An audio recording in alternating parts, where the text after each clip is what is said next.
বন্ধু, আল্লাহ সুস্থ না রাখলে 1 মিনিট স্বাভাবিক বেঁচে থাকার কোনো অধিকার নেই, সুযোগ নেই, সুযোগ নেই।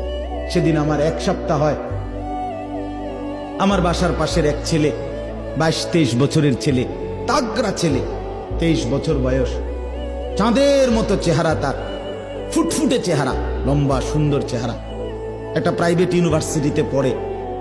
রাত্রে 11:30 বাজে সিএনজি করে কোথাও যাচ্ছে, একটা বাড়ি দিছে কাভার্ড ভ্যান, সাথে সাথে শেষ, একেবারে মোসরা এলাইছে সিএনজি।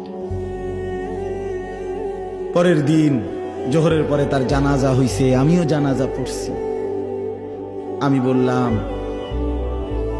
এই নওজোয়ানকে গতকালকে রাতেও তো এই ঠান্ডা শীতের মধ্যে তার মা লেফ কম্বল দিয়ে দিছিল, আজকে যে তারে কবরে শোয়াইবে, আজ রাত তারে লেফ দিবে কে, কম্বল দিবে কে? বলো বাপ।